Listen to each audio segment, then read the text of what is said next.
Yeah, so like with all these like peaks and valleys, if you will, in transformation or just living your life, part of this like little dip in energy really comes back to the integration that we're talking about. And like if you are someone that is constantly, I'm gonna change and be all I can be and da da da da, right? You need to integrate everything you've learned. And I also believe like in these quieter moments after that peak, and then it kind of goes down. Maybe you did get like the deal or the project or the money or the whatever, and now it's like quiet. It's like, oh my god. Which is kind of like where we're sitting at right now.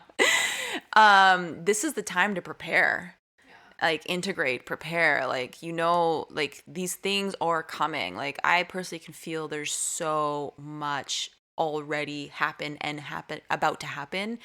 So I'm like, okay, like how do I prepare? How do I refine my skills? Like how do I reflect on how far I've come? And these are just things like how I like to do to integrate everything that's kind of happened. Yeah, so I think that's huge. I also think that a lot of people will brush over that because without the integration, like there's just so much left.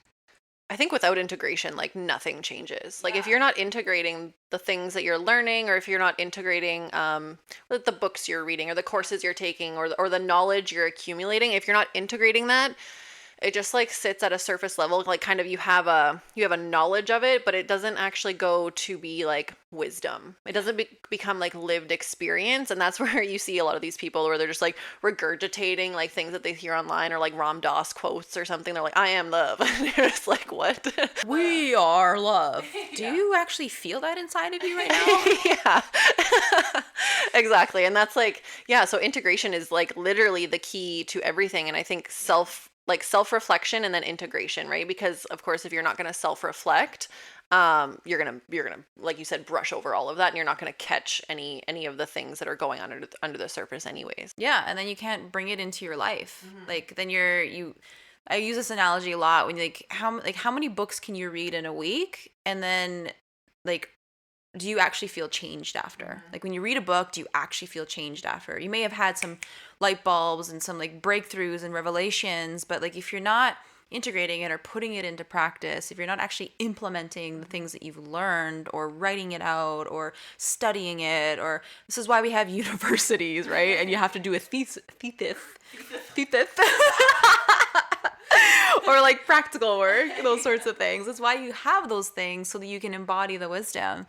So yeah, like that I feel is really alive right now. And what I've noticed too, like I had the desire resolution retreat in the end of 23, and like for all the participants, they were kind of like feeling the same thing, where like there's this peak and this like huge rush and energy. Again, it's the inspiration to create. We all felt it, especially the end of the year. Like that is a collective thing. Like at the end of the year, we were like excited for the new year. So like if this is what's gonna happen in 2024, and it's like a big rush of energy. And then we had our integration call last week, I think it was. So we're all reflecting on like what's kind of happened since then, and what went wrong, what went right, and like how are you feeling, da da da, right? And everybody was sharing this like drop in energy. And I find it so fascinating because you and we commented on, we were both feeling it, and like this like group of people were all feeling it too. So it's like it is in the field, and after talking about this, it's like that huge inspiration energy, and you can't sustain that. You cannot consistently be floating around and inspired. It's like that. It's like that kind of. I wonder how that sounds. It's like on the highest octave. Yeah, like again, the peak of an orgasm. Like if you like the sound of your voice, you can't like you no, you just can't stay there. And it's also you don't want attain to be there either. It's just not realistic. So anyhow, it's you have to learn how to let that kind of ripple through your body, integrate it, and really implement it in your life. So that's I feel is like that's what's happening right now at a mass scale. Something that you brought up there in the beginning, like hit home when you were talking about like reading all these like personal development books and like not integrating it. This kind of takes me back to something that I mentioned earlier. I'm not sure if it's even relatable, but we're just gonna go with it anyway. I noticed, like, I've been reading personal development books and all that information stuff for years now. And recently, like, I got to a point where I was reading these books and the information in there was no longer like even beneficial. You know what I mean? Like when you first start getting into Information overload. yeah, like the spiritual stuff and the personal development, it's like you're reading these books and or whatever information you're taking in, it's like blowing your mind like left, right, and center. You're like, oh my God, I didn't know that. Oh, and then it just keeps like going on. So I got to a point recently where I'm like still reading the books, but I'm like, this isn't doing it for me anymore. You know what I mean?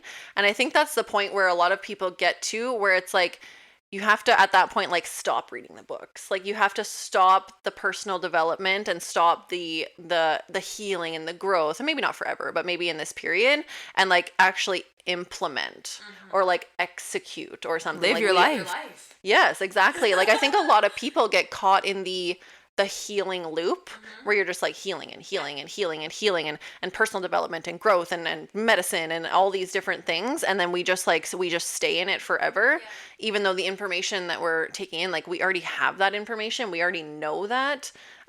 We just don't execute or we don't implement and then we just like stay stagnant.